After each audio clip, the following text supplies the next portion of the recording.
Sid Vicious, whose real name is John Simon Ritchie, was arraigned today on charges of murder. He said he felt sick. His manager was told bailing him out pending trial would be extremely difficult. He's an alien, he's not employed, and he's given to violent outbursts of temper. But his manager said, and I quote, "Underneath that tough exterior, there was a real nice guy." Yes, I've been without, been down and out on a limb with nowhere to go. Told it's one less thing on my mind. Not to worry about all the paying out, the piles of bills out, final demands. They'd all be sorted when I die. But I was going off the rails, no matter how I tried. If all else fails, but part of me just died. Sid Vicious will not have to stand trial for the murder of a girlfriend at the Chelsea Hotel. Sid is no longer vicious, he's dead. His nude body found in a Greenwich Village apartment, spoon and syringe nearby. Then my luck came in, I got a lucky win. Hundreds of thousands of friends. Had no more worries for a time. Yesterday, police found him there in room 100, and on the bathroom floor they found the 20-year-old American girl he'd lived with for 2 years. With you when you die. I was back on happy trails. I didn't have to try. Sid Vicious was awaiting trial for the murder of his girlfriend, Nancy Spungen. It was a murder so horrific in detail, only a very sick mind could have lived with the reality. The police had no doubt about the murderer. We have the figurative smoking gun, they said. It's a complicated day.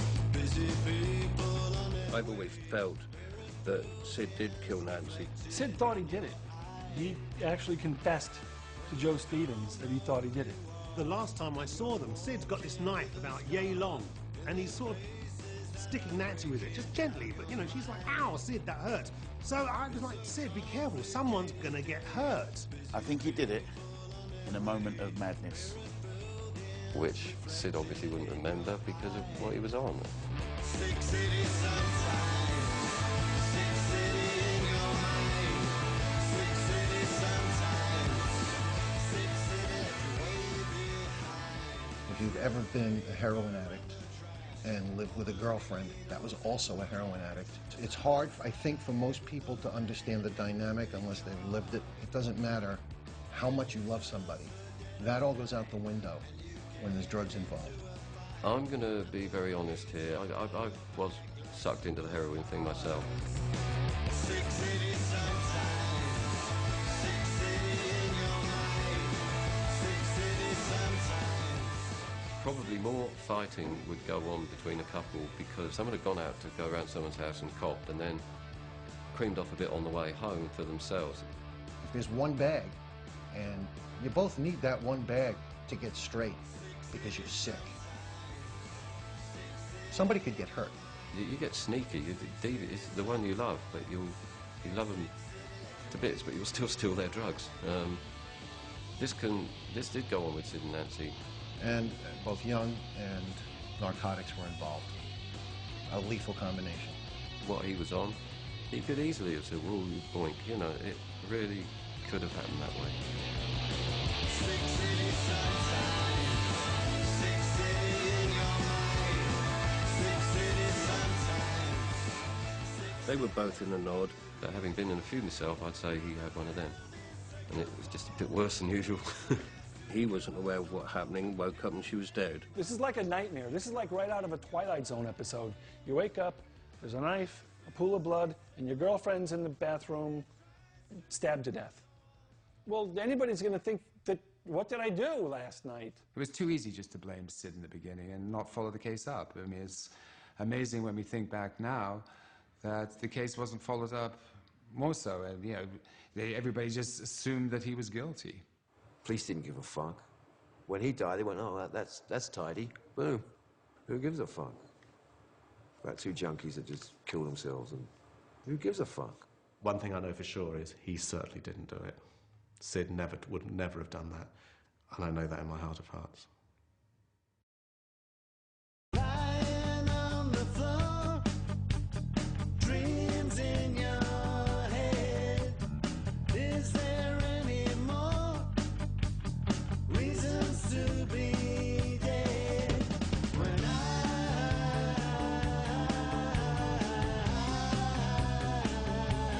lie in bed.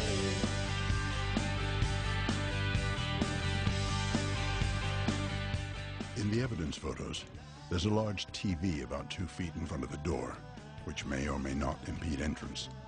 There are mattresses around the room for at least 3 people. There's a very clear bloodstained handprint on one of them, and yet in the police file there's no mention of this. And for the record, the bed that Sid was passed out on isn't the one with the handprint. According to the police evidence file, there were only 4 of Sid's fingerprints in the entire room. Nancy was stabbed once in the abdomen, and it took her around 3 hours to pass out and bleed to death, which means that after she was stabbed, she would have been capable of getting to the room door and screaming for help.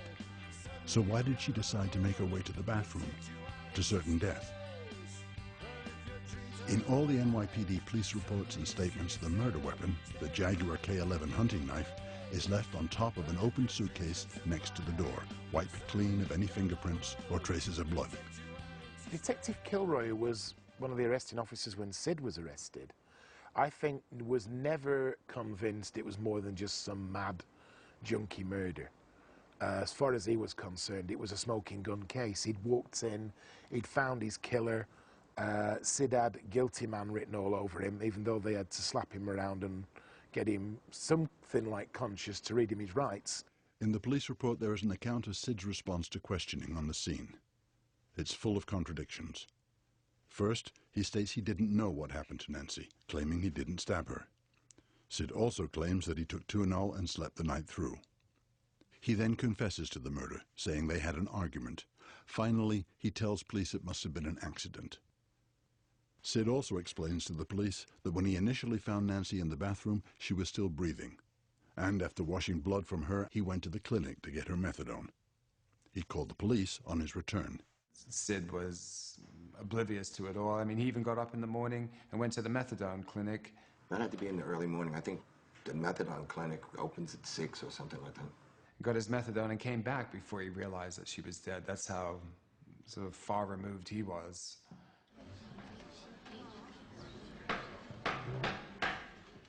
Malcolm was there. His mother was there.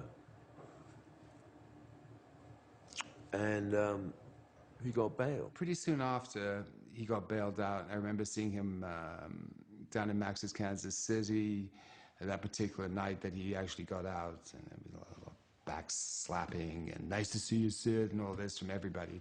Obviously, from the way he acted over those days and him getting into trouble again, he obviously wasn't in a good state. What would you like to happen now? I'd like to have fun. What sort of fun? Any kind of fun, just fun. That's my object in life. Are you having fun at the moment? Are you kidding? Oh, I'm not having fun at all. Where would you like to be?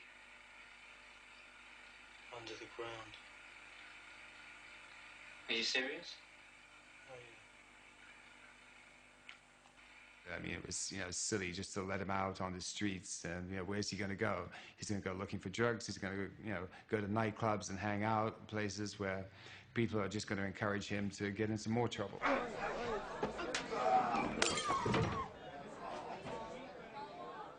Yeah, we decided to go out. Sid wanted to go out. I mean, it was bad. We had to get out. He was stir crazy. So we started to go hurrahs. I mean, it was empty and there was a band playing really, really loud. There's a scuffle to my right, and I'm like, what's going on? Sid, out of nowhere, completely out of context with everything, smashes a glass in this guy's face. There's glass flying, and Peter's going, oh, fuck. I grab him, and we drag him out. And we're just running. And we're running out into the street. I mean, and there's people chasing us, screaming, shouting. I'm like, what? What the fuck happened? Oh, yeah, Sid just put a fucking glass We didn't know who it was. Patti Smith's brother, of course. From what people told me, I know Patti Smith's brother was a buffoon and probably deserved anything that happened to him. That guy was just some drunk moron who, you know, was the straw that broke the camel's back, I think. It's stupid, but it's a 21-year-old crazy boy does something and he goes back to jail. He didn't think about that end of it. So much for protecting Sid. But he was like that. It could go off at any moment around him. That was the thing. It was a little bit... You were always like, oh, let's go out. All right, what's going to happen now? Sid Vicious is in a detention cell at the Manhattan Criminal Court building, waiting for friends to post $50,000 bail. Sid was due in court on the 1st of February. And a really good lawyer had been hired by now, James Merberg, at the expense of Virgin Records in a deal that Malcolm had done for an album they were going to record. What no one understood is just how good Merberg was. The assumption at Glitterbest Management Office was that it would take at least until the 3rd or 4th of February to get Sid released on the new bail that Virgin had posted for him. Merberg goes in there in the morning on the 1st, and by lunchtime it's all wrapped up and done and dusted, and so Sid is released into the waiting arms of his mother, Anne Beverly, and his new girlfriend, Michelle Robson. I have known Michelle Robinson since long before Sid. She was around in the days when I was working with David Bowie, even.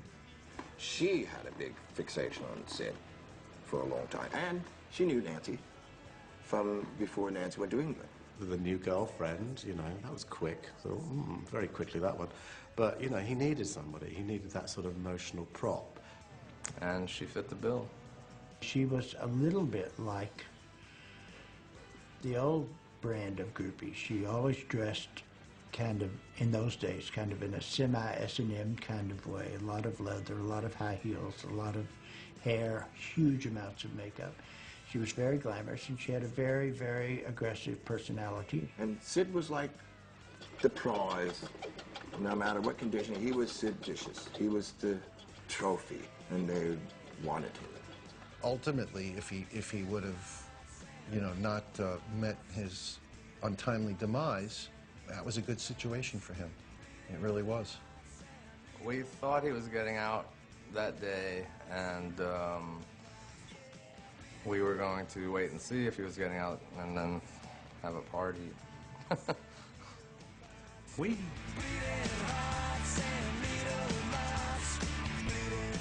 I'd gone down to the courthouse with Terry York.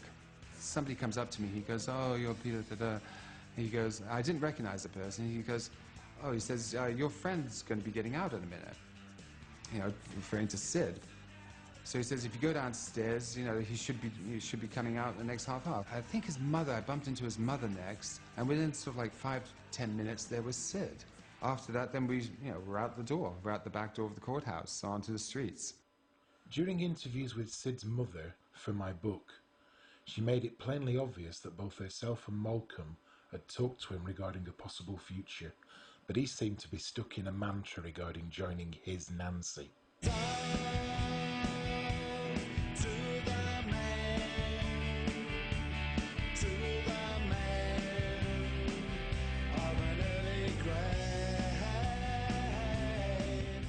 So, you know, like any junkie, you know, you wanted to get high, you know what I mean? That's your first thought always, and what a great time to get high when you're clean.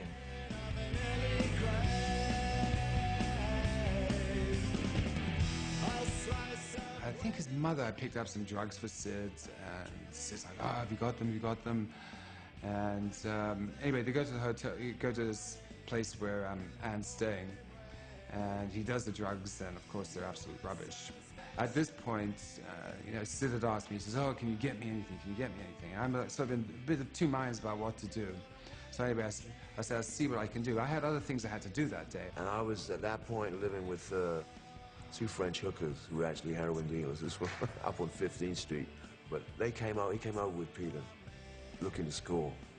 And after the fiasco at Harrah's with the glass in the eye thing, and, you know, my whole thing, we knew he was coming over. It was like, we talked, there was a whole bunch. It was like, let's not sell him anything. And through the usual channels where Knew people were probably dealing in it. Nobody really wanted to get involved.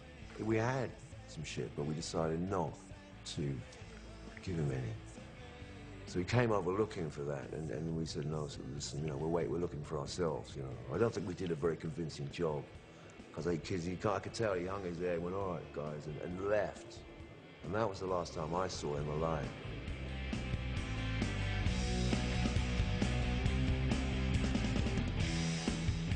At the time, I felt like I was doing him a favor. But now I wish I'd say, no, come on, see, we'll like do it with us. You know, and now I feel like I made a mistake there. And that's when Peter was dispatched by Anne with Anne's money to go and get some more drugs for Sid. Somehow I got in touch with this woman who I didn't know at all, and somebody had given me her as a contact. I went down to see her, and I got what I'd been asked to pick up. What did come back with Peter was beyond good. It was, you know, I think it's been said it was 98% proof or something, which is too pure for the human body in any state, basically. About two days later, I tried to get in touch with this woman again, and this woman had disappeared. She was no longer at the place where I'd met her, at the apartment I'd met her, and was nowhere to be found, really. I never saw her again.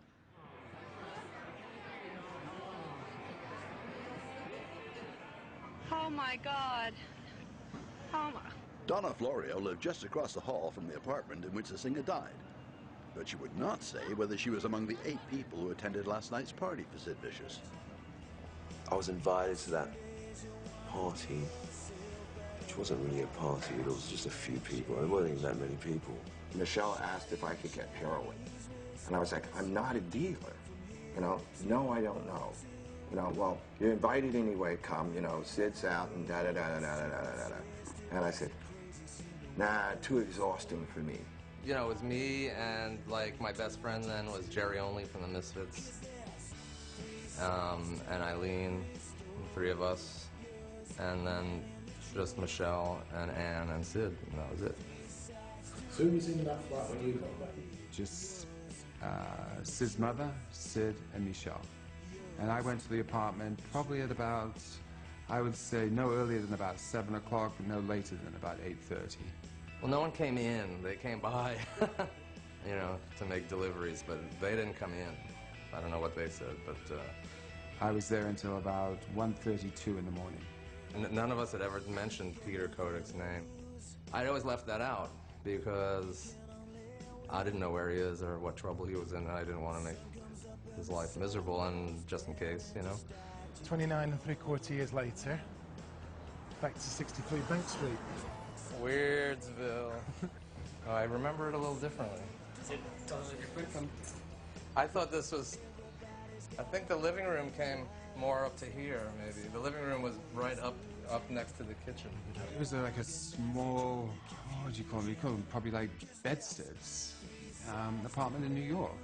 And there was a couch going along here, and nothing here. Because I remember when those guys came to the door, you could see them from sitting here, you know. And there was, or maybe what you call a front room with a kitchen in it, and a bathroom. That was it. Wow. This is the same. Wow.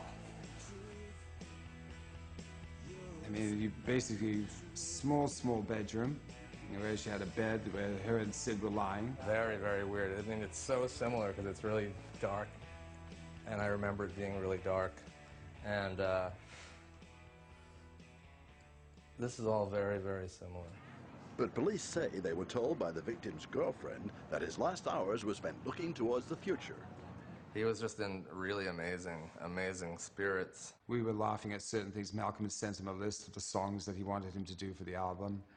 You know, there was like the ones that the Clash ended up doing, like I Fought the Law Won, and I remember one that was on there was YMCA, which we thought sort of highly unusual and a bit amusing, and yeah, we were going through the list laughing at that. I was really happy to see everybody, and talking, and we were listening to New York Dolls records, and he was jumping around playing air guitar and being funny and telling jokes, and it was really an incredible thing for me to see the real side of him. He was talking about going upstate, clearing his name up, doing this record, and okay, he had a lot on his shoulders, but it was pretty positive.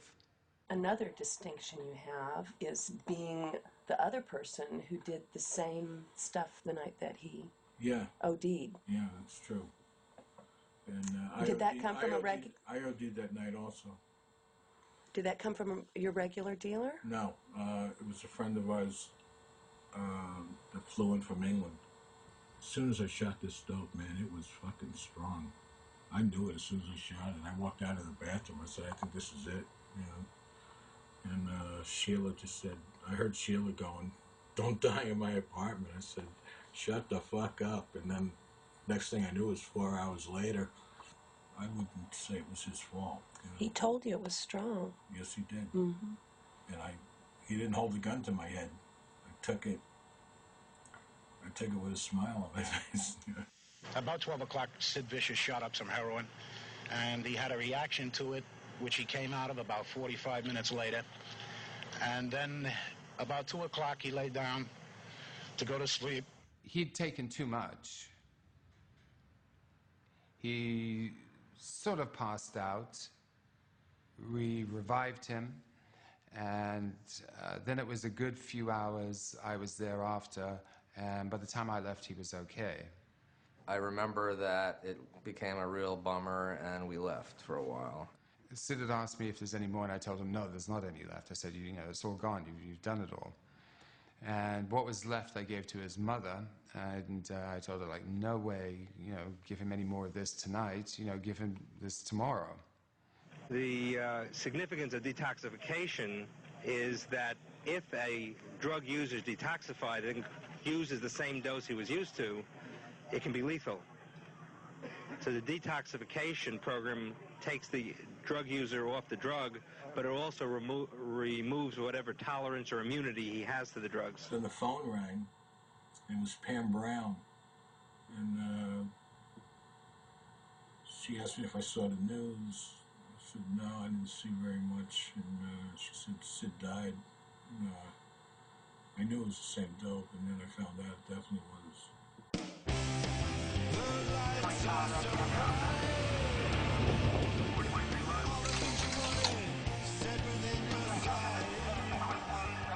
My first reaction was hot shot. Well, they got a batch that I think was particularly good. The stories now I'm told are that the heroin was just too pure, but then that was also a very common way of hot-shotting someone. All I know for now is that he'd been asleep with companion Michelle Robinson at the time of his death. She's an unemployed actress who was hustled away from the scene along with the victim's mother. And the whole idea that his mother gave him something, I don't believe that. I don't believe that. The only people who can say the God's honest truth about what went on in Bank Street that night, one is Sid, and he's dead. One is Anne, and she's dead. And one is Michelle, and she doesn't even answer that name anymore. Whether he took more, whether there were other things like pills involved, God alone knows. But having overdosed once that night, he OD'd finally somewhere in the night, and the next morning, Sid Vicious was dead. I was here once for 6 or 7 hours ever in my life 30 years ago with this thing that happened here that impacted my entire life. I could never touch it. You know what I mean? And now I'm standing in it, so it's just really, really, really odd. A day after Sid's death, his mother, Anne Beverly, found this note in the pocket of her son's jeans. It seems to point to a death pact between Sid and Nancy, which apparently had existed since the previous summer. It was meant to happen. Nancy always said she'd die before she was 21. I think I was what there's now called a self-harmer, and in them days it's called stupid. But I think it was an inspiration to Sid as well, and of course he had to do it bigger and better and went further. The last major British magazine interview the pair of them did, which was a Record Mirror, that was March, April 78, they were already telling people they'd got a suicide pact. Nancy, by all accounts, had been telling people before she even came to England that she'd never make 21. There was always a sort of a feyness, a sort of an acceptance that, you know, live fast, die young, and he wasn't going to see very much old age. She definitely had, like, that thing. I think she just brought him into it, like death wish. I remember going in the kitchen one day, Nancy was there with her hand over a bowl. She cut her wrist, eating an ice cream. And I'm going, oh, all right, Nancy, what are you doing? She, oh, Sid doesn't love me anymore. All right, okay, I'll come back, I'm just going to put the kettle on. You know, and it was just total play acting. The philosophical answer, and probably the only answer I could give you with any authority, is Nancy killed Nancy. I kind of feel like the most logical conclusion to me is that she just did it herself as some kind of, you know, because that's what people, you know, like that do, you know, like teenagers who cut themselves, you know. I lost a friend, a person that I'd known for a long time. Drug addiction's a disease. It's like being mad at somebody for having cancer. You know, it's like, it's a disease. For you it is too late. Tell me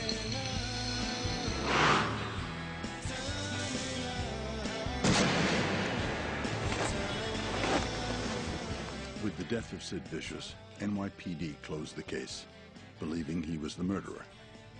No further investigation has ever taken place. But the police all treated this like, who cares? It's just another dead junkie, you know?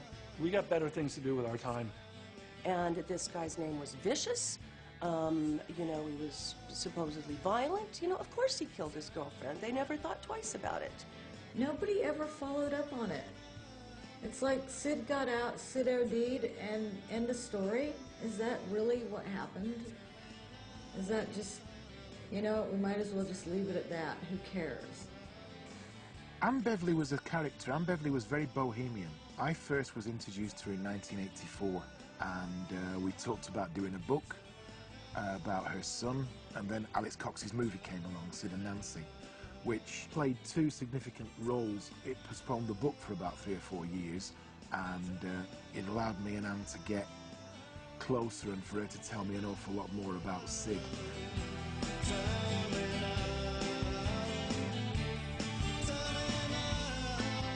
The fact that Sid's mother killed herself the same year that the Sex Pistols reformed is probably a coincidence. You know, we all woke up one morning and we had a letter in the post. David Ross, Sid's cousin, had a letter that had a check-in for 10 grand to organise a funeral. Whether she was carrying some kind of guilt over the years regarding her role in his death or not is very debatable. And my letter basically was very down and did not say anything final, didn't say she'd done what she'd done, but was very, very down. And then at the bottom end of it kind of said to me, do me a favour and make sure that one day the world knows that whatever else my son was, he was not a murderer.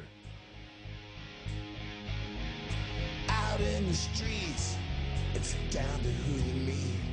It's a jungle. I'm on a fast track to hell.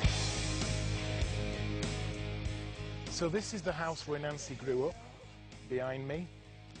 As you can see, it's quite a lovely place, which is a bit of a big difference between the Drury Lane flat where Sid and his mother spent their early years together. There was only cold water there and no warm. They're poles apart, and yet they're linked forever. Nancy in Philadelphia was an upper middle class Jewish rock and roll fanatic. He had that thing. He was charming, witty. He was full of wonder. People really were in tune with him, and he had charisma for days and days and days. She was one of the super groupies of Philadelphia at that time, and they were the people who knew Aerosmith and stuff like that, and could get you backstage. I just genuinely liked him. I mean, there was just something about John. Nothing pretentious. I mean, he would not have been one of my friends if it had been the case. I mean, there were a lot of punk hangers-on that I really didn't give, you know, tosses about, to be honest with you. I didn't really hang out with him at all. You know, Sid was really clever. He had a great brain, and the way he wore Nazi insignia and swastikas was completely to dilute the meaning of it, you know, and people never got that about him, that he was clever and he understood concepts. Well, I'm not stupid, you know, and this is why I fool people. fight like a complete dummy, you know, oh, Sid Vicious, duh. But in actual fact, they underestimate me so much that they find out that I fooled them completely. When I first met John Beverly, yes, I could see him living a long and full life. When Beverly became vicious, you knew that he was not going to make 22. And I went to this audition, and we were all sitting in the stalls, you know, waiting for stuff to happen. And Sid and Nancy entered. So it was a real stir, naturally. Everyone said, oh, Sid and Nancy. And then Sid at one point turned round and said, why don't you lot all fuck off? And one of the auditioners said, bollocks. Well, you know, as you would. And suddenly went into a fury. He said, what are you saying, bollocks to me? And he got out of his stupor and charged back. I started laying into this bloke. So there was this bloke, you know, being attacked by, presumably, his hero, trying to fend him off, you know. Look, it was... About half an hour later, him and this bloke were sitting next to each other, chatting quite friendly. And Sid said, yeah, I think it's a good way to make friends by having a fight. And, you know, they were the best of buddies by then. When Sid and I used to hang out, and we used to go out in the evenings, we often ended up in physical trouble, in fights. I mean, and that was before even he was called, Sid Vicious. And it was this sort of escalation of, oh, we've come home again and Sid's got into trouble again. He liked to fight. He couldn't have one. He couldn't fight sleep. But, you know, but he gave that, you know, out. It's not that he was particularly aggressive, but he wouldn't take any nonsense from anyone. And someone said something stupid, he'd just tell them it's stupid. Actually, he got to the point where he'd take his belt off, wrap it around his hand, and just whack people with the butter. And I don't know where that came from, because he wasn't actually a physically aggressive guy. So we're sitting in the speakeasy, and Paul Weller's coming in with his wife. Now, if Sid had just waited a second and asked me, I would have told him that Paul Weller can well look after himself. His dad, John, was an ex-boxer and all that. Sid's gone out like a lunatic, with the boots flying. Paul Weller's cracked him a few punches, but he had a glass in his hand at the time, Paul, and it cut Sid on the face. There was a bit of screaming. I jumped in between them, and Sid's there. He's cut, he's got the glass in his face, and Paul and his wife, I apologised to him, and they went off, and I said to Sid, why did you attack him like that? He said, because he said that we nicked in the city and took it into holidays in the sun. I said, well, you did. One night I went round and saw Sid, and there was a cat that was in the flat, and for no reason he decided to put a noose around the cat and hang it up in front of me. And it didn't last long as far as ticks on the clock, but it seemed like an eternity.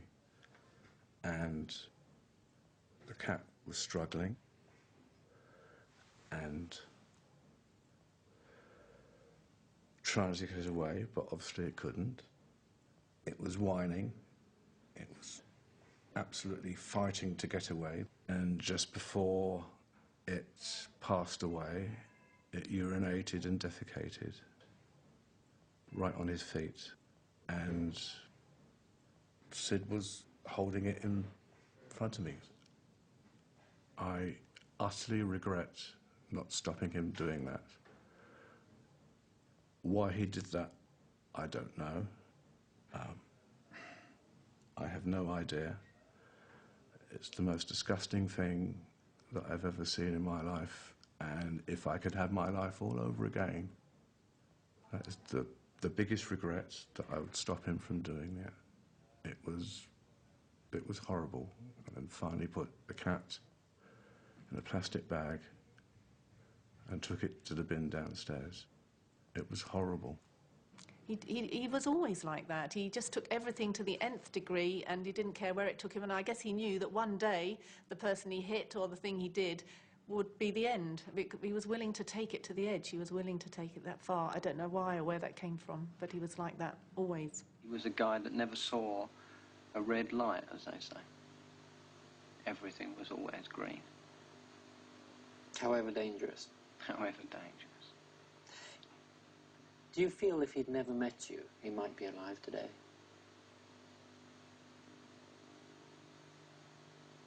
I don't know. I don't know. You know, What he effect might did get you run have over on by a car. I don't know.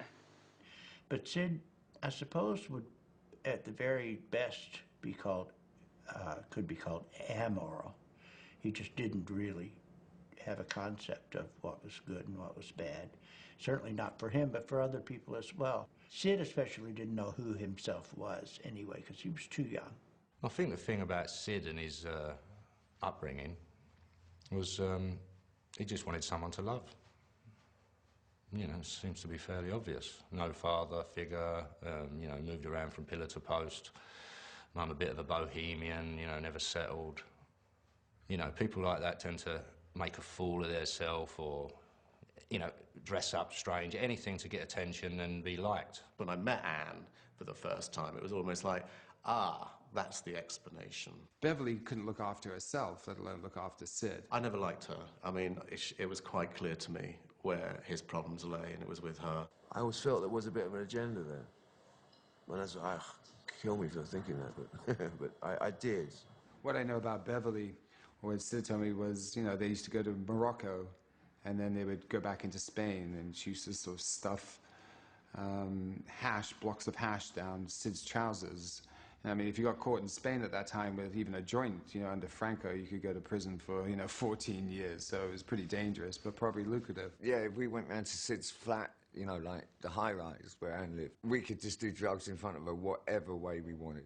I mean, Beverly was the type of person that, okay, if she arrived somewhere, it'd be like, Sid'd be like, oh, God, it's my mum, let's hide, you know, hope she doesn't see us.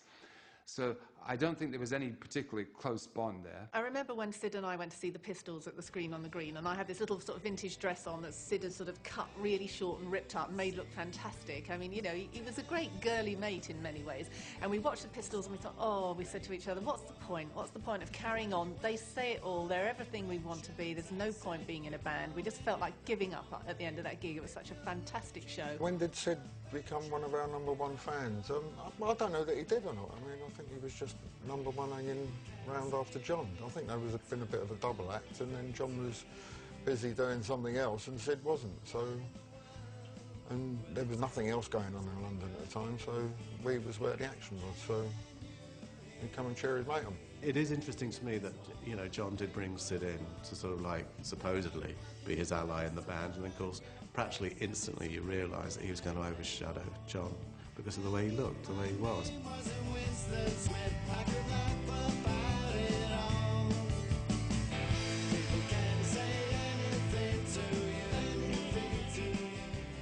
The lifestyles of people like Fleetwood Mac, the Eagles and Led Zeppelin were a million miles away from E Street Kid. So it needed to go back to the clubs, and I think that's why some scuzzy little boy like CBGB's was where you could create a brand new scene. Dory Hamilton and his girl Sharon Honey O'Rourke, who ended up being my bass player, and Nancy, they were all friends. You know, there were different kind of groupies in the scene. There were groupies who just wanted to hang out with famous people, or were just kind of nice girls who you could have sex with, or like friendly. But then you had the Nancy type. She wanted to marry a rock star and be a rock star's wife. But usually girls like that hook up with a boyfriend pretty quickly. Nancy didn't have a boyfriend because no one could stand being with her for more than one evening. She was just really repulsive. Nancy came on the scene, right? And like, she could have been 18, she might have been 20, I don't know, but fuck, she's like so old, you know?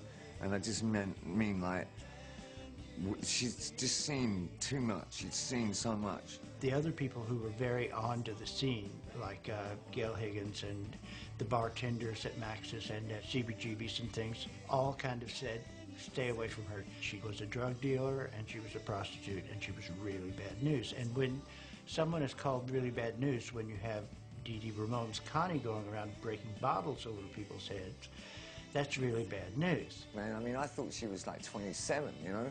Anyway, and young, yeah. I mean, I thought, oh, well, she was only 27, so there you go. I didn't even know. She was 20. This woman had years of experience at manipulation, intimidation, you know, and, of course, she would fuck everybody as well.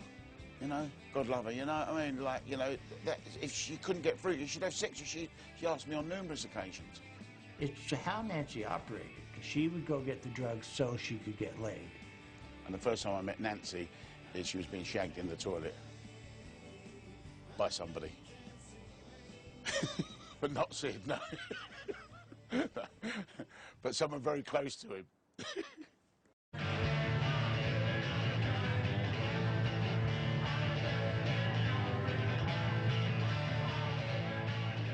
Before the Heartbreakers and Nancy came over, at the Roxy in London, it was speed in the toilets upstairs and weed in the basement downstairs.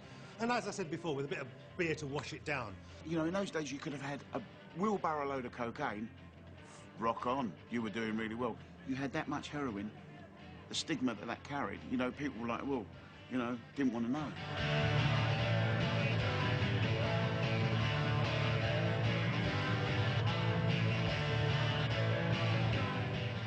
It wasn't street, it was, you know, pseudo-glamorous. New York infiltrated the London punk scene and brought one of the worst aspects of New York with it.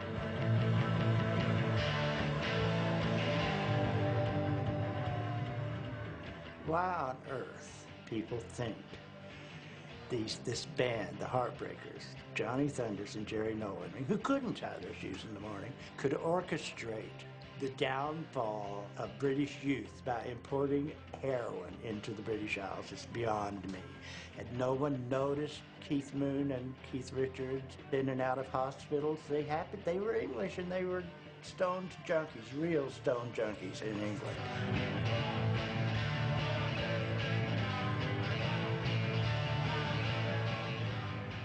You know, I mean, to me, the Heartbreakers were like the best punk band. There was something about them, like this cocksure kind of arrogance, good songs, looked great. And we watched them, like totally gobsmacked. And then they came down into the audience to say hello after they'd done their sort of 20 minutes. And I said to Jerry Nolan, I said, oh, I really like that song, Chinese Rocks. What's that all about then?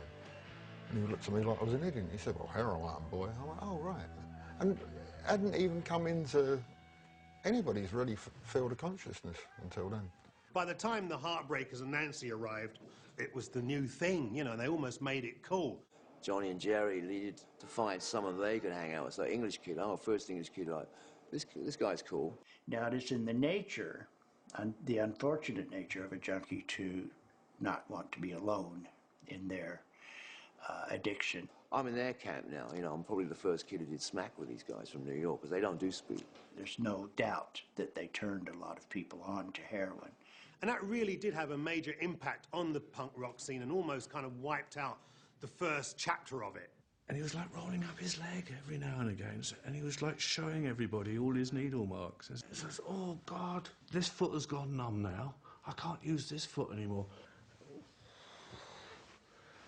And his whole body was absolutely covered with marks. Sid developed his persona when he became a Pistol. I know the image and the requirements of living up to it did go to his head sometimes.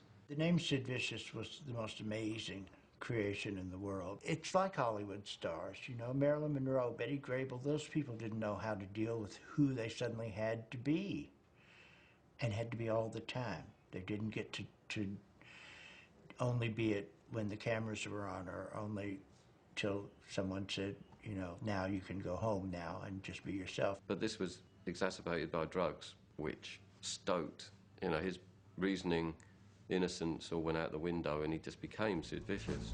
Looking for a pretty dope fiend. And I remember one day, she was at me and Honey O'Rourke's place at the Chelsea Hotel, and she says, wow, guys, you know, I'm going to London, man, because, you know, the Heartbreakers are going to be playing there. Nancy turned up in London when she did because she had a thing for Jerry Nolan. The story is with a guitar, but I don't know why she'd be giving Jerry a guitar, because he was a drummer. Although he's a drummer, he had this really beautiful pink left-handed Fender Esquire with all the knobs on it were offset dice. It was really flash kind of, not very punk, but he couldn't play it, but she brought it over for him. Hey, but he didn't want to, he knew she was bad news and just gave her the bum's rush. I used to go back to the Heartbreakers flat quite a lot. Anyway, we walked in and there was just this incredibly loud woman there. Neil said, oh, it's my birthday, and she just started going on about her birthday. Everyone was just zonked out and smacked. Yeah, and then we'd sort of turn the lights out and just sort of sitting down. And suddenly there's this presence in the room. It's Jerry Nolan. And, you know, fully clothed, mohair jumper, the whole lot. And he got into bed beside me, so I was kind of stuck in the middle of Niels and Jerry, and he just said that he wasn't being weird or anything, but, you know, he was really... There's no way he was going to be on his own with Nancy on the loose. She came up to me, Nancy came up and from behind put her hand on my shoulder and just said, "Hi, where's Jerry?" First words out of her mouth. And I said, "You will not see Jerry. I won't let you near Jerry. If I have to lock Jerry up in a room and not let him out of it, I won't let you near Jerry. Do you understand?" And she just said, "Oh, okay," and wandered away. That was it. I think my first introduction to Nancy was hearing this neighing, whining sound from the background over my dub records I was playing, because she was loud. See, Jerry very much used her. Jerry, there was, if someone could supply Jerry with drugs or with money or with a place to stay or a ride to the bar, they were his girlfriend. And because obviously no one knew her and no one knew this story was a whole heap of lies, what it did is it opened a lot of doors for her. It got her into the McLaren Westwood empire. It got her into the Speakeasy. We'd go to the Roxy as a kind of watering hole, and there's this girl staggering about with a very loud voice. There were a couple of heartbreakers there, and they were avoiding her like the plague. She was going around asking everyone for a cigarette. And then she spotted Sid and made a beeline, and that was it. He started talking to her. She was all over him. Staring back at a darker scene. She's always there. Well, we've never met American women before, and so initially it was quite a giggle. Saw her on the arm of Sid, and I thought, oh my God, if there were ever a perfect target for Nancy Spungen. Sid was very innocent, gullible, whatever you want to call it, naive, and she probably blew him off his feet.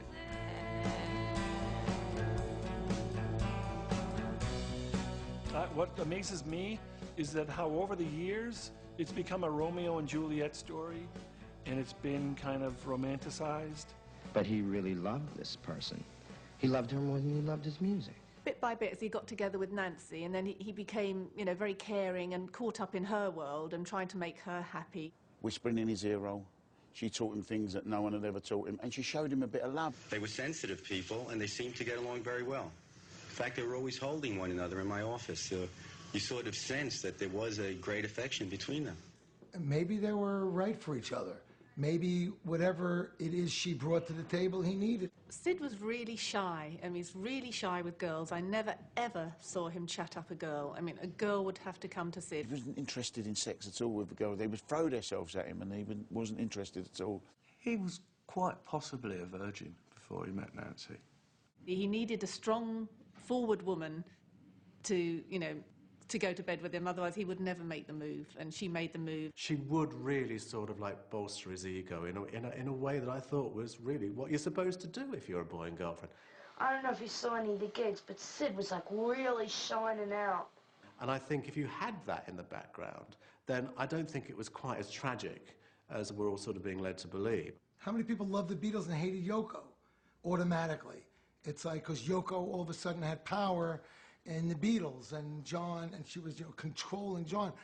Well, maybe John wanted to be controlled. Maybe John needed her. When someone's in love, what can you do, you know? If it's the bird or the band, usually the bird wins.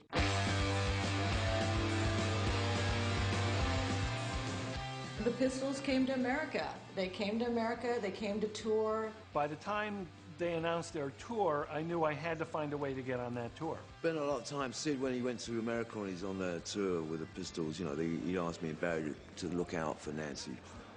So we had the job of, like, making sure she was all right. He was away with the Pistols in America, you know, he'd be ringing back, Viv, can you make sure you see Nancy? She says no one wants to talk to her, no one wants to speak to her, everyone hates her, it's breaking my heart. You know, he was still worried in the States because she'd be ringing up, giving him an earful all the time. Because no one really wanted Nancy around. They tolerated Nancy because of Sid, and then she did get to that point where she was persona non grata around at most people's places. We ended up setting up a party in Bob Gruen's room, and sure enough, everybody except for Johnny from the Pistols showed up, and Sid walked in, kind of in the middle of the party, with this tall, blonde woman.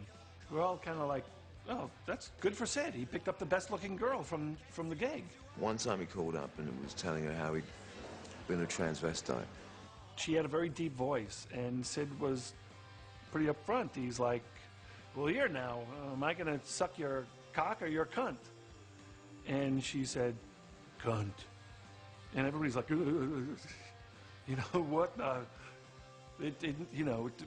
That's a man's voice. Sid, what are you doing over there, you know, on the road in America for the first time? You can only imagine.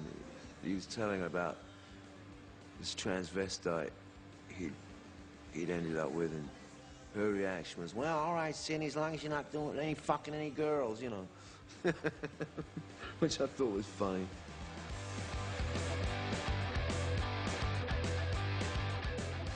There were 3 or 4 real hardcore Pistols fans from LA, of which one is the famous Helen Killer. And Sid came out, and he came right up to us. It was like, oh, look, people that I can talk to. He just like any kid, like anywhere that we would have run into. And he came running up, and he's like, hey, and he starts talking to us, and he's like, are you coming to the show? And I'm like, we've got tickets. And he grabbed the tickets out of my hand, and he grabbed us, and we went back, and he goes, give them their money back. They're on my guest list. And that was my initial meeting of Sid. So she kind of became like Sid's companion on tour for that last US tour.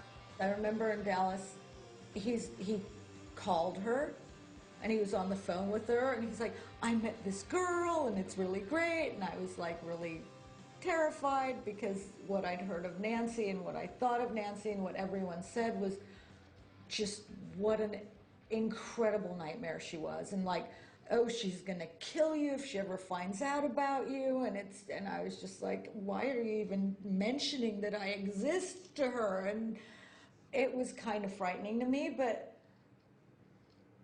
he was like in love with her.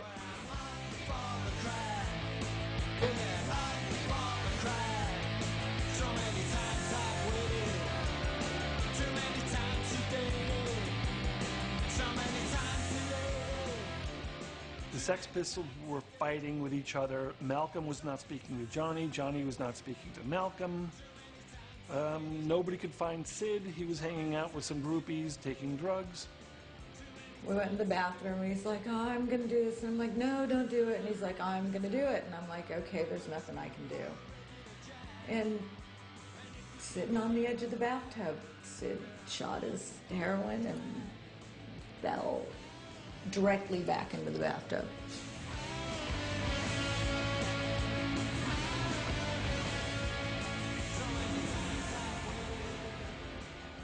I've got the vision, Sid in the worst situation I'd ever seen him.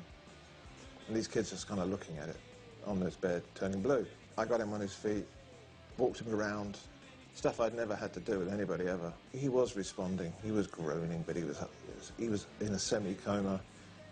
His circulation returned. It was working, you know. I was really fearing it wouldn't. And here's the beauty of Sid. The doctor shows up, gives him the Narcan, whatever it is they give you when you OD on heroin. Sid sits up, fixes his hair, stands up, and looks around and goes, what? And that was it. That was like nothing happened. The Sex Pistols are finished. There could never be a replacement for John Rotten. Sometimes it upsets me so much that I cry about it, because that band stood for so much. It stood for so much like freedom of youth and speech, and it was very revolutionary. Well, I guess a junkie only needs a rap to justify his life and a means to get that rap. And once he was kicked out of the Pistols, he was kind of lost and up for absolutely anything.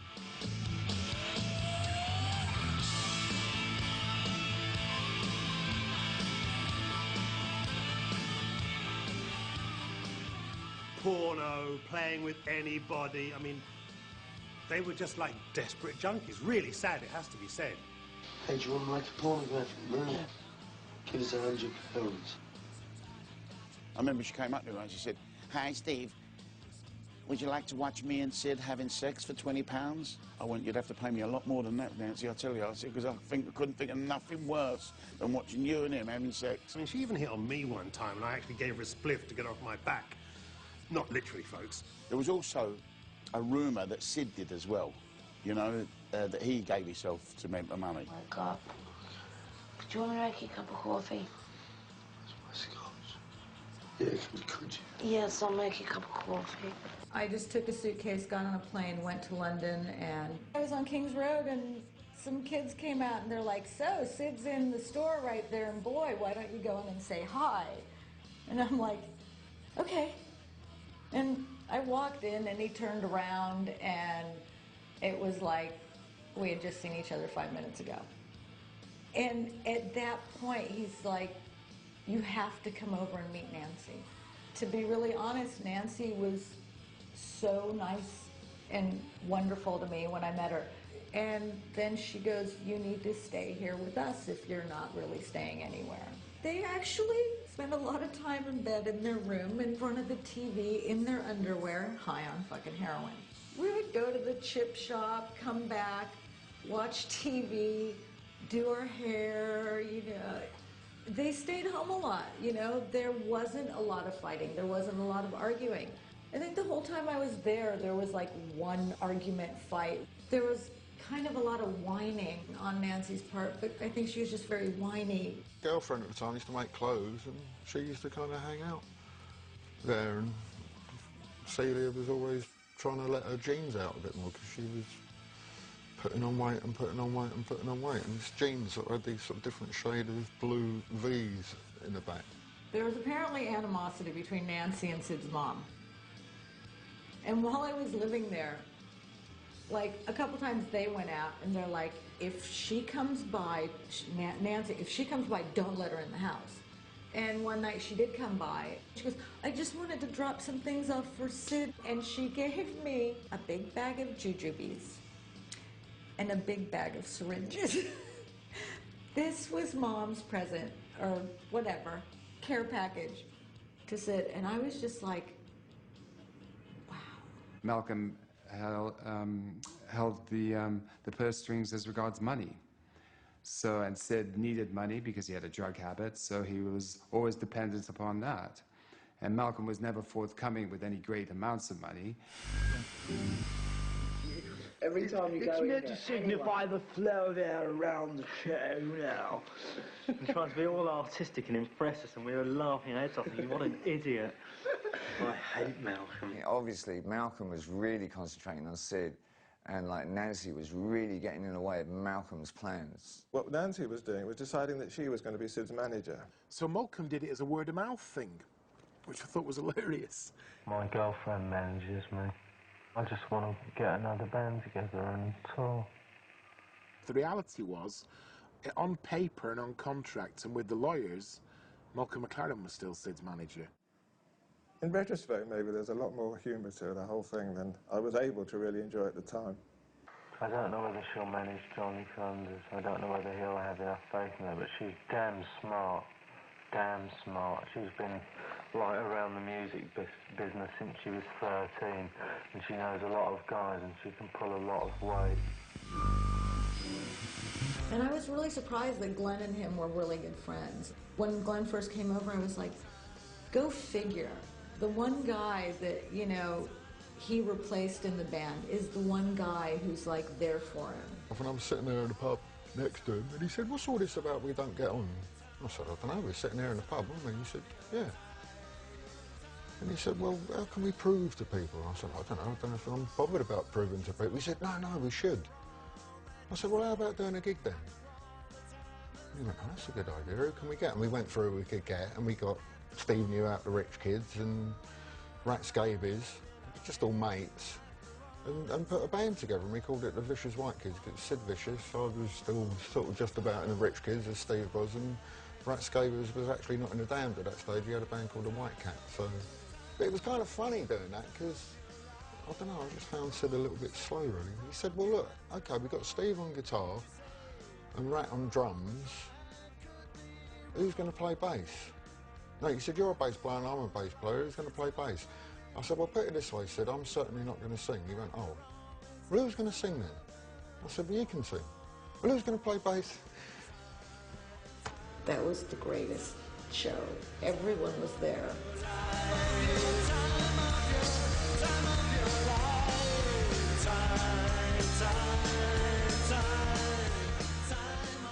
I think Debbie Harry was there, everyone was there. That was an amazing show. And had he been able to continue to pull that off when he got to New York, who knows what would have happened. But there you go, when we started rehearsing, Sid, we did like one number and Sid come up to me afterwards, he said, wow, he said you can play bass all the way through a song without stopping. At the time, it did enable a lot of kids who hadn't seen Sid Vicious on stage to actually go. Into the rehearsal room for our first rehearsal, and everything had been cleared out by the band who had it before, apart from this Fender Mustang bass guitar, just sitting there. His eyes lit up, and he went, I'm having that for my honey, you know, Nancy. And so we rehearsed and we drove home. Next day we go up to have a rehearsal and they said, well, OK, we'll have a good gig, take the equipment, but you can't take the equipment until you give us the bass back. What bass? The bass that Sid walked out with last night. No, we didn't have a bass. You know, like everybody's senior Sid, right? We put a phone call into Nancy and we arranged that, well, the bass was coming, you know, we could be loading up, but we had to sit there waiting for it to turn up. Of course, in the meantime, Nancy's painted it with black emulsion. Hadn't even taken the strings off or anything like that, and it arrives in a cab in a black laundrette bag. So we gave it to the guy, but it's still dripping wet, you know, but we just went. But the whole idea of it was obviously to raise enough funds to send Sid over to New York and, you know. Yeah, it could be a lot of things. It could be to get away from Malcolm, maybe to get some sort of control over his career himself, if he knew what he was doing. But I think there was also some legal problems they had over here at the time, too.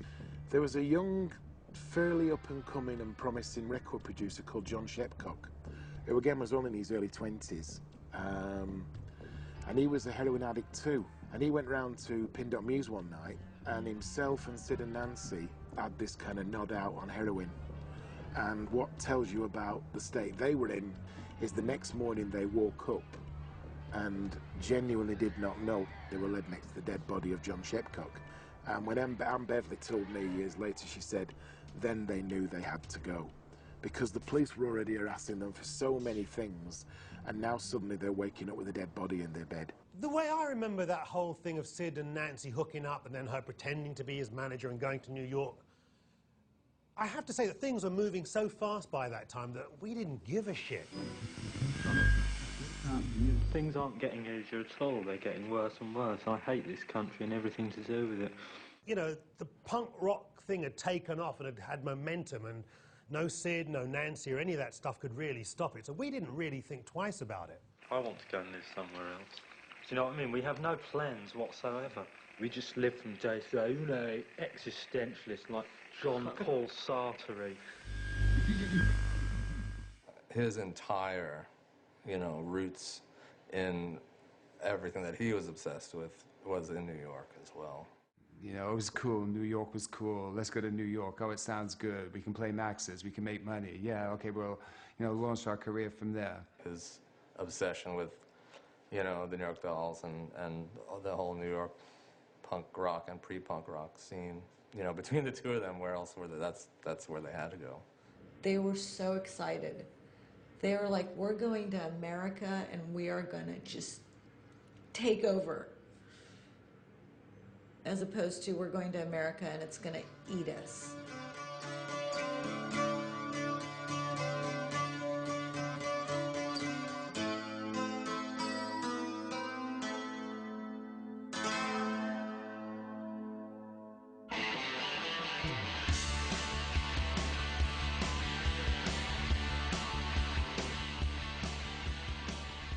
Well, on the one hand, I think they came so she could show off and get back at everyone, because I don't think that many people liked her when she left. New York reacted to the return of Nancy pretty much like you would expect. She was like some, I guess, third-rate whatever chick from New York who never got paid any attention, and she came back. It's almost like a high school thing, you know. This is all about her, you know what I mean? This was not about him. This was about her, for her, you know what I mean? And she was doing that thing, you know, when you pull up to your high school reunion in a Rolls Royce, you know, kind of, that's where she was at, you know.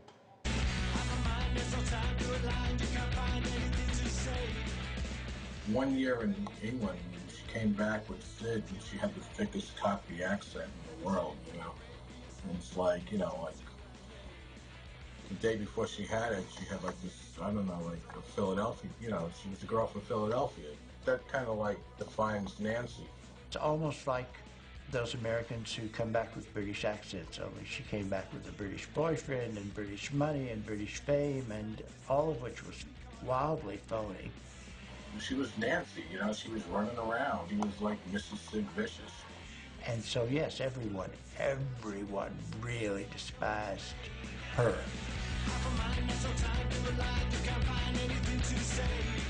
Sid Vicious was barely big on the underground in America. You know, the Pistols hadn't actually sold any units, they'd already split up.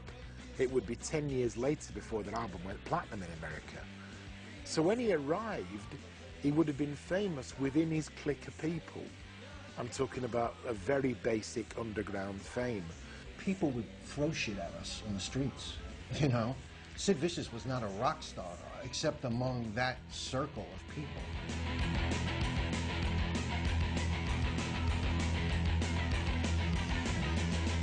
As for the landmark Chelsea Hotel, it is more used to names like Dylan Thomas and Bob Dylan than that of Sid Vicious.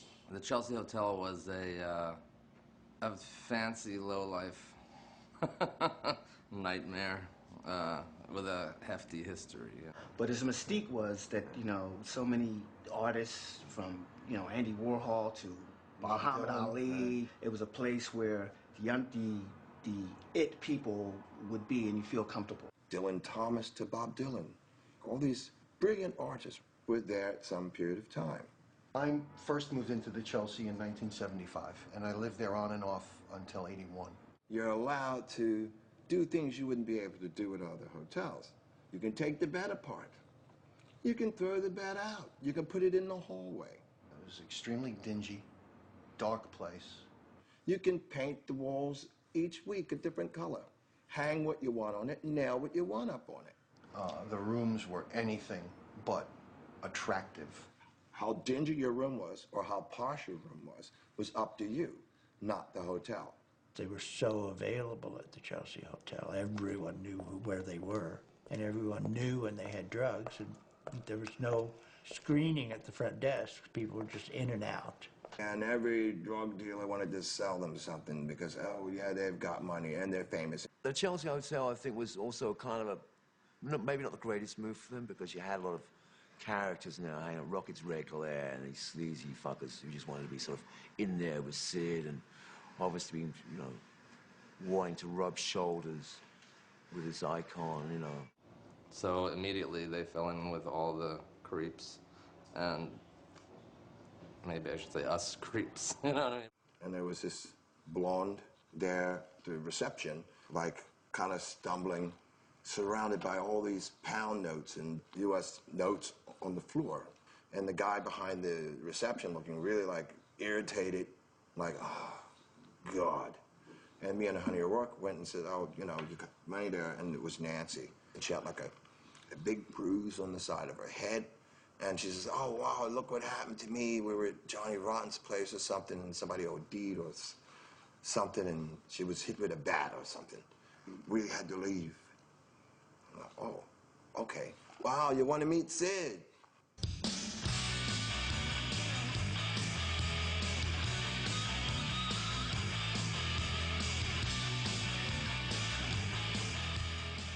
We got him on the methadone program. That was one of the first things we did because he was not well. He came with a massive habit from London. The heroin in London was much stronger than it was in New York, so that was a problem. So that wasn't holding him. I mean, these are the problems you have when you travel.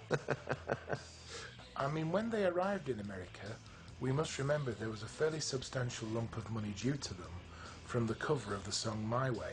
But of course, they were two fairly desperate heroin addicts. Waiting around for money was not particularly on the agenda on a daily basis. You had to have money readily available. Sid and Jerry were good friends, and Jerry suggested they get abandoned, so they did. It's going to be Sid, Jerry Nolan, and Arthur Kane from the Dolls, and Stephen Dior from Jerry's new group, The Idols. They were going to have Johnny Thunders play with them, but he wasn't really together enough, so eventually my brother played with them. We finally decided we were going to do it. Nancy negotiates. Actually, Jerry Nolan negotiated the deal, actually. It was a good deal. Do 2 shows a night. We did a Thursday night, 2 shows, $6 in. I think the place held about, you could cram 2,000 in there upstairs. I remember when she was booking things to have Sid playing Max's. I mean, she got a big advance, I think, from Tommy Donnelly, Tommy Dean, who was the new owner for Mickey Ruskin. So I think that's pretty good. Oh, she didn't have any power. Well, I couldn't go in there and say, okay, you know, give me all this money. You know, and they say, yeah, and I haven't even played a note. I mean, and not many people in the scene could do that.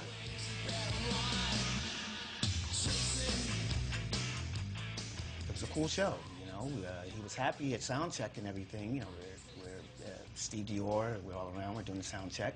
He was just a little too stoned by the time Showtime rolled around. It was very exciting and packed, and it sucked. You know, just like you would expect. It didn't suck. I mean, he was just so fucked up. First night, he did get wasted, and I said, Sid, get stoned after the show, please. Do a good show, and let's all have a good time after, you know. Things didn't go well at that show.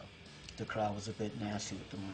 Sid could barely stand up. He kind of picked up where he left off in San Francisco and was nodding out on stage. It was a success because it was packed. There was lines around the block. I know they were making quite good money doing the gigs. Like, they could do Max's, and Sid himself would pocket probably about $3,000 or $4,000 easily. I got good money for those shows. And it was pocket money for Sid. It was pocket money for all those people. Anybody who played in that band, it was good money for.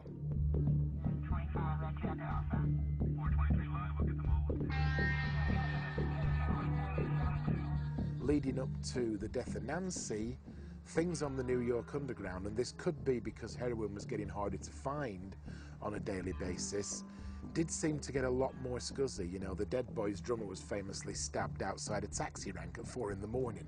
And a lot of the people on the underground were arming themselves. You know, it's quite well documented that people like Didi Ramone and Steve Bators weren't just buying knives, they were telling other people to buy knives, because there was obviously something going very wrong on the scuzzy side of Manhattan, if you like. There shouldn't be too much doubt in anyone's mind that the tension between them was coming to a head. Don't drop it on me again. For anyone that wonders what might have happened on the 12th, I think that you need to start those shows. You know, she'd gotten really kind of pushy, and a degree of arrogance, which was a disguise, I think, for insecurities that were going on with her and Sid in their relationship.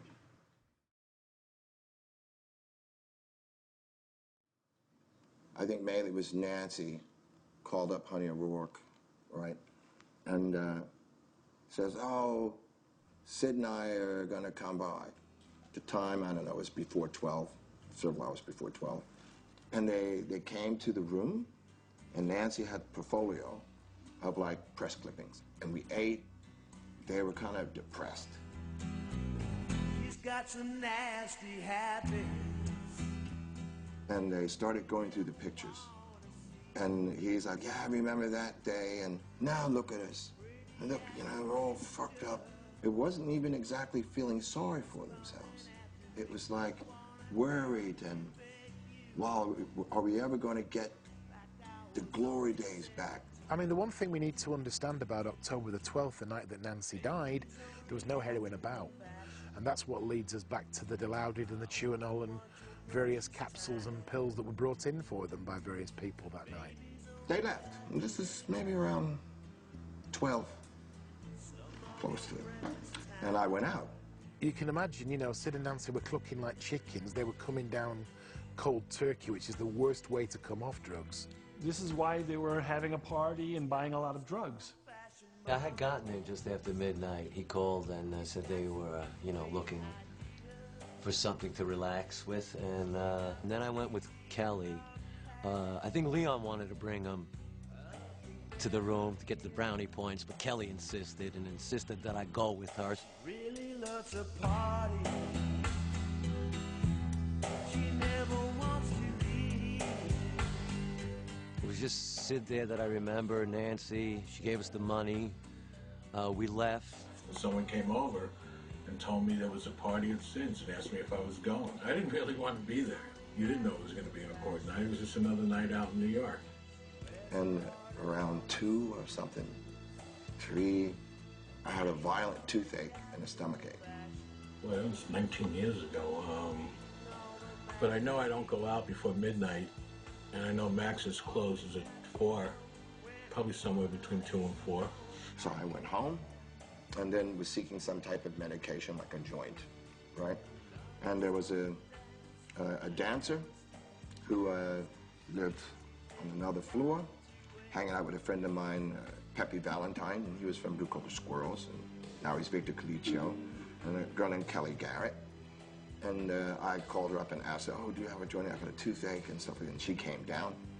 Leon claims to have been in room with Kelly, unknown last name, resident of room 301, where he received a call from Nancy asking for pot at 4 a.m. Nancy called me, wanted to know if I had a joint. She talked about Sid. I said, how was he? And she says, oh, he's done a couple of tour audits, and he's out of it, and he's useless.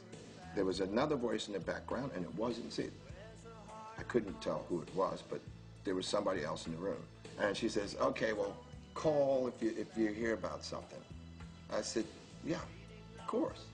Right. It was, I'd say, between 4 and 5 that they called up. Kelly came down to the room. By the time I got dressed and got down to the room, we knocked on the door. She opened the door partially. Sid was out of it.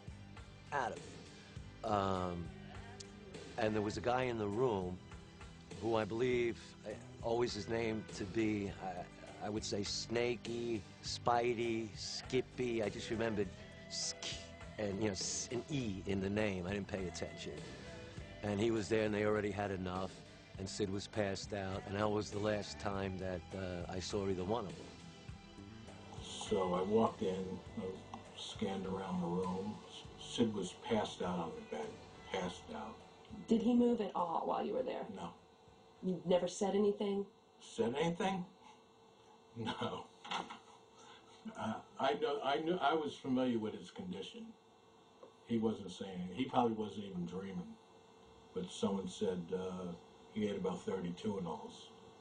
Basically, like Dilau did, is the kind of drug that's given to cancer patients to block out everything. What are the likelihoods that someone who had eaten 32 in alls would get up in an hour, in a couple of hours, and... There is no possibility. Okay. There's none. Everybody who was at that party told me how Sid was so stoned he could not have lifted that knife, much less stabbed somebody with it. Now, 32 and all will, you know, boys and girls, will kill you. It's not the kind of experiment you want to try just to be like Sid Vicious. It will kill you. It would fell a tree. Now, whether he ate 30 or whether he ate 3, I don't know. But I know that I knew people that could do 32 and alls. You know, I was one of them. Because when I saw him, and I know the amount of Tuinals that he took, and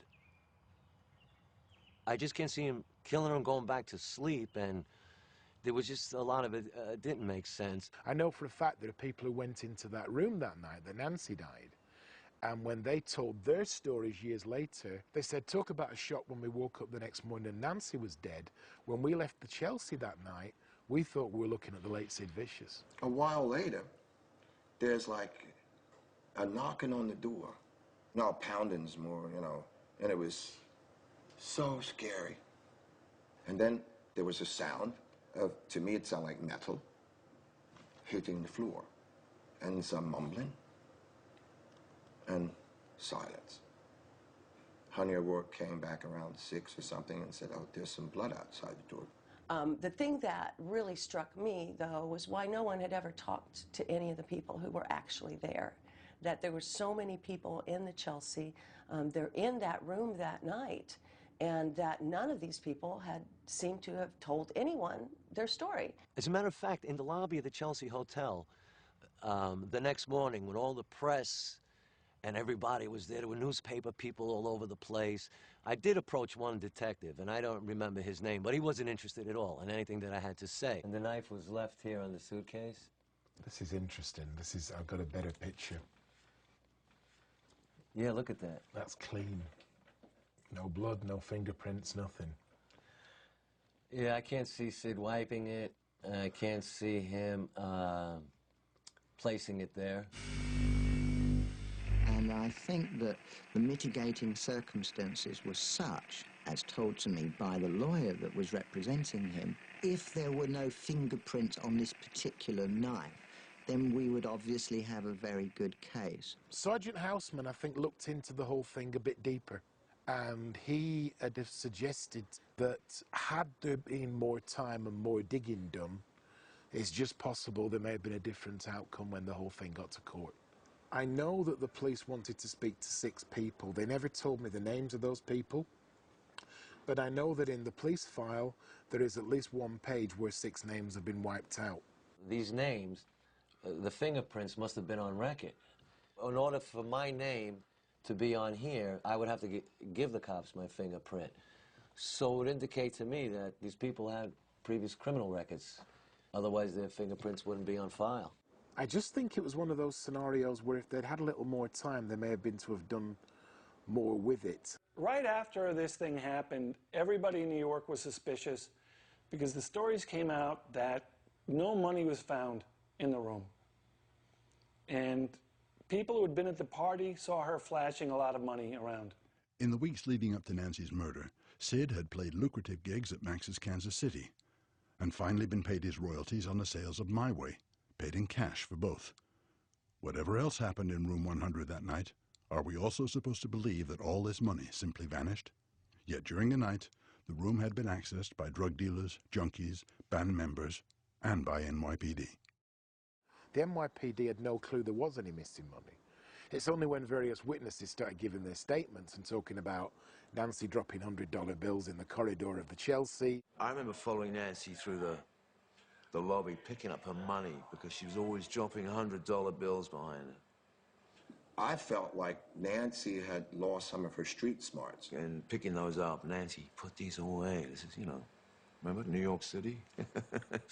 The old Nancy, right, would have never been in a lobby of a hotel with thousands of pounds in New York. What? And we were like, put your money away. You don't people to see that. That's nuts. And, oh, fuck, yeah. I mean, she always had about $3 grand on her. Yeah, some people might suspect the cops have taken it, but I would think it would have. I don't think it was a motive in the killing, but it was an opportunity. Sid? Yeah. What did he tell you? He told me that he saw the drawer where they kept their money was open, and it was missing. And then he went into the bathroom, and she was under the sink. Wow. And she was all bloody. Somebody came in the room, stabbed Nancy, took the money, and left. That seemed like a pretty normal story to me. That if you knew Nancy, if she caught someone robbing the money, she would attack. There's talk of a party in the room. I can't see it as being much of a party because we know already that Minos was out cold before the night was too old. There were people in and out of there. There wasn't that many people hanging around and staying. And I think they were the same people over and over again.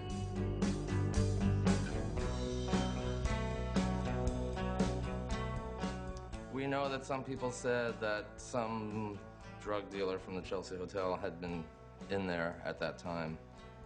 Not Rocket's Red Glare, who was another self-seeking nutso. A wonderful person, by the way, but crazy. I remember running into Rockets on Avenue A. I remember exactly where it was, just by 3rd Street. He'd sort of link arms with me and lean on me, and he was a tremendously big guy. Told me, I'm writing a book, and there's going to be some very interesting facts that are going to come out. And I kind of had a feeling I knew what he was heading, where he was going with this. And I let him go, and he's saying, you know, I did it. And I didn't really have to say, what did you do, Rockets? It was talking about, you know, the book, and he was going to let people know that he was the man. There were rumors that it was Rocket's red glare, but as I said, he was the first one insisting it wasn't Sid, and I don't think someone who committed a murder would look to clear Sid. Also, he was Sid was Rocket's meal ticket at the time, and I don't think he would jeopardize. And he also liked the notoriety of hanging out with Sid. So he definitely, when he knew the spotlight was on him, he would spin a tale or two. You know, I'm going, hello, I'm Kathleen Wirt. I'm making a movie about Sid Vicious. I'm proving he didn't kill Nancy. Hello, I'm Kathleen Wirt. I'm making a movie, you know.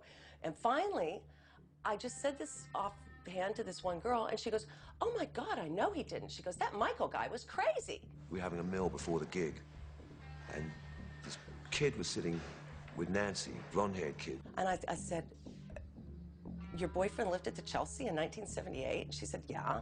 And I said, what, was he a junkie? And she goes, oh, yeah. And I said to Sid, I said, you know, who is that? Like, it's like, oh, that's Michael. Nancy really likes him. She said that he lived on the 6th floor, and that there was a group of actors that lived up there that partied sometimes with Sid and Nancy and would go down to the 1st floor, and that he was a part of this group of people. Drug dealer who was around, who I recall him, since he may still be out there. And this guy was, you know, he wore pointy alligator shoes and flamboyant, very gay. He was kind of young, you know, maybe cute, maybe Nancy was cute. I don't know what kind of relationship they had. Sid didn't really seem to mind at all, so I was like, okay. And apparently he was there the night that she was murdered. One particular evening, I was hanging out with him. He said, I've got to go down to Sid and Nancy's room. I went in the room with him, and you know, he did his business with them, and I remember that Nancy had a lot of money. I do remember Sid was very fucked up, and I was told it was 2 and all. And I was just making a heavy barbiturate. And so we left, and him split. This kid was definitely, the police wanted to find this guy, very anxious to find this guy. I felt they found that they knew that this was the guy that did it, as far as I was concerned. I couldn't tell them a lot about this guy. It was another guy that just appeared on the scene all of a sudden. Michael had come upstairs after this had happened, sometime early in the morning. Big smile on his face, and I'd never seen him smile before. And he said, guess what? Nancy's in a body bag. Sid killed her. To everyone in the room, when he said that Sid had killed her, that no one believed him, and that he had shown up with all of this cash tied up with Nancy's purple hair tie. And they all identified this guy to the police, supposedly, which is why I always thought that if someone got a hold of the police files, that his name would be in there. They closed the book, I think, because nothing ever came out about it, because nothing ever came out about this guy, Michael, and who he was. But I do have a drawing I did of this guy. I drew a picture of him from memory, because I've never seen it documented. But I did a sketch of what I believe this guy, what I remember him looking like. This is the guy that I think did it. Michael.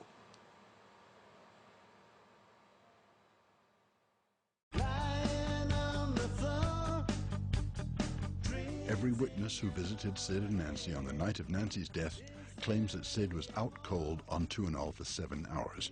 This is backed up by Bellevue Hospital records. There are fingerprints in the room of 6 people known to the NYPD, yet there is no police record of any of them ever being questioned. The murder weapon is wiped clean of blood and fingerprints. How did this happen? A large amount of money simply disappears overnight. How? Where to? Who is Michael, and why do so many people believe he was involved in the murder? In more than 30 years since Nancy's death, none of these questions have ever been satisfactorily answered.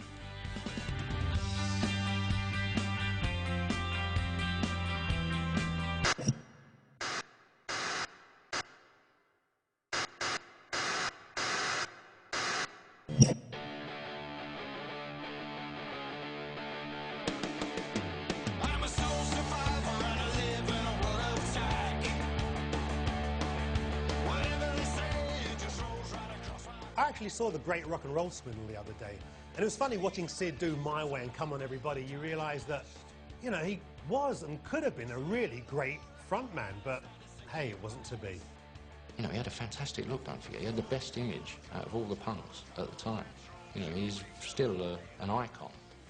The fact that 30 years later I could still sort of go into a comic shop and still see him and buy a doll of it, it just is quite extraordinary. I recently had a recklessly extravagant time in New York, and I went to the CBGB's as was, and there was a Bob Gruen exhibition there. And Sid figures prominently throughout it all as being the face of punk. But if he didn't die, I dare say he could have been playing Vegas, you know, nightly. Running through, you know, rock and roll numbers, a few Sex Pistols numbers, and a couple of Sinatras. It's always the same, isn't it? If you die that young, that tragically, in such a sensational spotlight like that, you're almost sort of like in amber. It's happened to so many people. You can see it all, from James Dean, Marilyn Monroe onwards. I never met anybody like him. I probably never will meet anybody like him again. One unique character.